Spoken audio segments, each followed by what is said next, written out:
సమాజాభివృద్ధిలో ఆర్యవైశ్యుల పాత్ర కీలకమని ఆర్థిక శాఖ మంత్రి బుగ్గన రాజేంద్రనాథ్ అన్నారు. డోన్పట్నం వెంకటేశ్వర ఫంక్షన్ హాల్లో నిర్వహించిన ఆర్యవైశ్యుల ఆత్మీయ సమ్మేళనంలో మంత్రి బుగ్గన మాట్లాడుతూ వాణిజ్యం, రాజకీయ రంగాలకు సమాజంలో చిన్నచూపు అని, రాజకీయం ఓ సామాజిక బాధ్యత అని అంత సులభం కాదన్నారు. డోన్లో గత 5 ఏళ్ల పాలనలో శాంతి భద్రతలపై ప్రత్యేక శ్రద్ధ పెట్టామన్నారు. 2014-2019లో నన్ను మీ బిడ్డగా భావించి ఓటేయడం వల్లే ఇవన్నీ చేసుకోగలిగా. భయంకరమైన కోవిడ్ సమయంలో ప్రజల కోసం తిరిగామన్నారు. కుటుంబానికి దూరంగా గడుపుతూ ప్రజాసేవకు అంకితమయ్యానని తెలిపారు. కన్యక పరమేశ్వరి ఆలయాలను దేవాదాయ శాఖ పరిధిలోకి రాకుండా ఆర్యవైశ్యులే నిర్వహించేలా నిర్ణయం తీసుకుంది దివంగత వైఎస్ఆర్ అని గుర్తు చేశారు. రాబోయే ప్రభుత్వంలో ఆర్యవైశ్యులకు కళ్యాణ మండపం నిర్మిస్తామని హామీ ఇచ్చారు.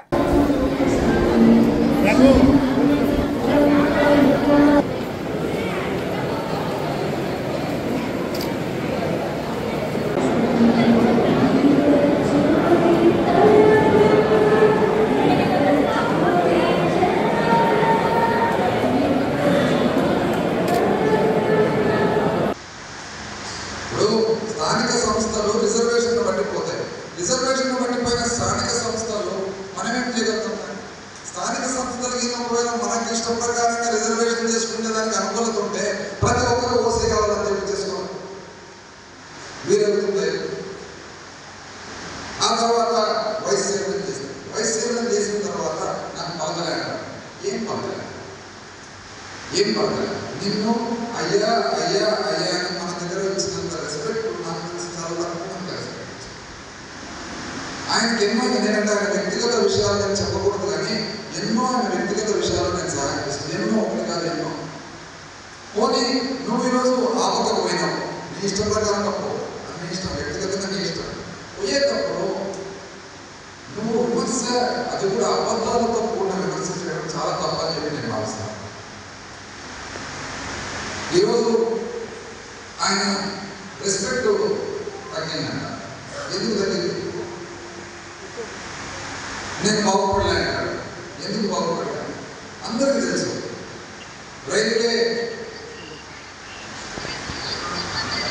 డబ్బులే జరిగేటప్పుడు ఆడ ల్యాండ్ అక్విజిషన్లో, భూసేకరణలో భాగంగా కేవలం ఈ అధికారం అడ్డపెట్టుకొని అధికారం ద్వారా మధ్యలో మీడియేషన్ చేసి ఎన్ని లక్షల రూపాయలు సంపాదించినారో ఒకసారి కళ్ళు తెలిసి చూసి తెచ్చారు. లక్షల రూపాయలు అంటే భూసేకరణలో జరిగే ఎవరైతే వ్యక్తి ఉన్నాడో, ఒక 50 ఇంట్లో 60 ఇంట్లో ఉన్నాయంటే వాళ్ళకి ఇంత డబ్బులు వస్తాయంటే మధ్యలో మీద ఉండి నేను మీకు ఈ డబ్బులు తెప్పిస్తా అని చెప్పి ఆ డబ్బుల్లో మీరు కమిషన్ తీసుకున్నమాట వాస్తవం.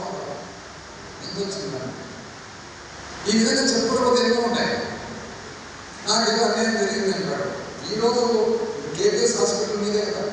కేవీఎస్ హాస్పిటల్ మీద అయినప్పుడు మీ భూమిని ఎంక్రోచ్ చేసేదానికి వచ్చినది ఎవరు? ఈరోజు మీతో పాటు వ్యక్తే. ఈరోజు మీరు చేసేదానికి వస్తే 20 నుంచి 30 మంది కానిస్టేబుల్స్ పెట్టి మీ భూమి సురక్షితంగా మీ చేతికి ఇచ్చినది ఎవరు?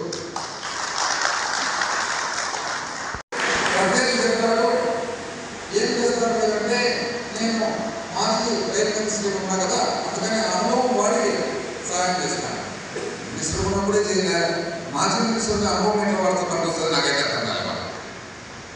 మంత్రి ఉన్నప్పుడు ఏమైనా చేయాలి, కానీ మాజీ మంత్రిగా ఆ అనుభవం అంటే ఆ అనుభవం ఒకటేమని. పైగా అక్కడ మున్సిపల్ ఆఫీసు ఎక్కడ వెంకటాయపల్లి తీసుకుపోతారు. ఆ రోజు నేను ఆపి సబ్ రిజిస్టర్ ఆఫీసు వెంకటాయపల్లి తీసుకుపోతుంది. ఆ రోజు నేను ఆపిన తర్వాత అవన్నీ తెచ్చి ఇక్కడ అద్భుతంగా కట్టిస్తే ఈరోజు వచ్చి అబద్ధం నేను మున్సిపల్ ఆఫీస్ తీసి వేరే పర్పస్ ఇస్తాను. ఎందుకు ఇస్తాను? నన్ను ఎంతో మంది బాధపడే ట్రేడర్స్ అడిగితే మీరే ఆలోచించుకోండి, మీకు ఏ విధంగా ఉపయోగపడుతుందో ఒక ప్లాన్ రండి, ఆ ప్లాన్ ఇంప్లిమెంట్ చేస్తా అని చెప్పాను. నేను మున్సిపల్ ఆఫీస్ ఏమిటి వాడతారో మీరు చెప్పండి, నాకు ఏ విధంగా వాడతారో మీ ఒపీనియన్ ఏం చెప్పండి, చేస్తా అంటే ఎంత అన్యాయమైన మాటలు మాట్లాడతారు. అసలు ఆశ్చర్యకరంగా ఉంటుంది. ఆర్ఓబి ఫ్లైఓవర్ ఇంక ఇప్పుడు ఏమి కొత్తగా వీళ్ళు వచ్చి ఇప్పుడు డోమ్ చాలా సురక్షితమైన ప్రాంతం చేస్తారంట ఒకరు. ఇంకొకరు వచ్చేసి ఇది వ్యవస్థ బాగాలేదంటే వ్యవస్థను మారుస్తారు. చూడండి, వ్యవస్థ బాధితులు ఒకరు సురక్షితమైన ప్రాంతం చేసుకొని ఒకరు మర్చిపోయినారు. అంటే బెల్లమ్మతో అందరినీ సతాయించినది మర్చిపోయారు. అప్పుడు అందరూ అన్నళ్ళ దగ్గర వసూలు చేసినంత మర్చిపోయారు. అసలు ఎందుకు ఫ్లైఓవర్ మామూలుగా ఆడ ఎక్కి దిగాల్సినది ఇంత దూరం ఎందుకు వచ్చింది మీకు బాగా తెలుసు. అంటే ఒక ఎన్నికల్లో ఒకరు ఒక సామాజిక వర్గము సపోర్ట్ చేయడం వల్ల ఓటమి చెందడం వల్ల ఈ సామాజిక వర్గాన్ని సతాయిస్తామనేది కాన్సెప్ట్. అంతేనా? ఈరోజు అందరూ కూడా వ్యవస్థను మార్చుతారంట అండ్ ఏదో కాంట్రిబ్యూషన్ చేస్తారంట. అసలు మనము 2014లో కానీ 2019లో కానీ మనం ఏమన్నాము, ఇక్కడ ఉండే భద్రతా విషయాల్లో ఒక ఆడపిల్ల రాత్రి 9 గంటలు ట్యూషన్ నుంచి ఇంటికి పోతే కూడా కన్నెత్తి కామెంట్ కాదు కదా, కన్నెత్తి చూసే ధైర్యం కూడా ఉండకూడదు. అటువంటి వ్యవస్థ పెట్టాలన్నా దాదాపు ఒక వ్యక్తి ఎవరైనా కానీ ఖాళీ స్థలం పెట్టి ఒక 10 సంవత్సరాల పాటు నగరానికి పోతే కూడా వాపసు వస్తూ ఒక ఇంచు కూడా ఎవరు రాకూడదని చాలా వరకు రీచ్ అయిన కొన్ని ఉన్నాయి పాత కేసులు. దానికి కారణాలు కూడా తెలుసుకోవాలి. ఈరోజు వీళ్ళు వచ్చి వ్యవస్థను మార్చుతారంట, వీళ్ళు వచ్చి ఏదో తప్పు జరుగుతుంది. మనం ఎంతో అభిమానంతో చూసుకున్న వాళ్ళు వచ్చి అబద్ధాలు మాట్లాడినప్పుడు మనం ఇది మీ అందరికీ చెప్పాల్సిన బాధ్యత కూడా వచ్చింది. నేను యాక్చువల్గా ఇటువంటి విషయాలు సహజంగా నేను మాట్లాడాను. ఎందుకంటే ఎవరికైనా కానీ తప్పుగానే ఒప్పుగానే వాళ్ళ మనస్సాక్షికి వదిలిపెట్టేద్దాం, వాళ్ళ మనస్సాక్షికి వదిలిపెట్టాలి కానీ మనకి ప్రతి ఎంతమంది నేను సమాధానం చెప్తాం.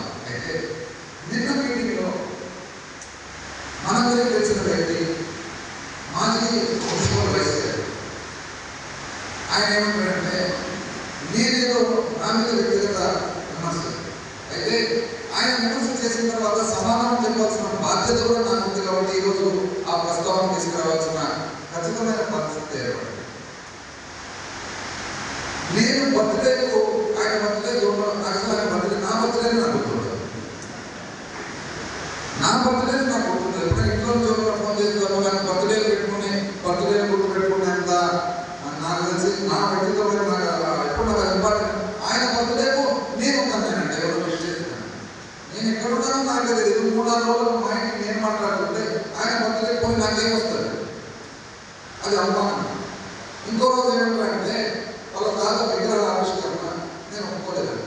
వచ్చే 3 సార్లు అడిగి తాత విగ్రహ ఆవిష్కరణ చేయాలన్నమాట ఏ రోజు పెట్టుకున్నామంటే అది దాటేసి చివరకు మున్సిపల్ చైర్మన్ రాజేష్ ఉండగా హరి కూతురు పెళ్లి సమయంలో హరి ఇంట్లో బ్రేక్ఫాస్ట్ వచ్చినప్పుడు రాజేష్ గురించి నన్ను అంటే నేను రాజేష్ ఎదురుగా ఇంకో 30 మంది ఎదురు హరి 3 ఎప్పుడు పెట్టుకున్నాను 10 ఇవ్వాలి ఇంతవరకు ఎన్నిసార్లు అడిగినారు అందరూ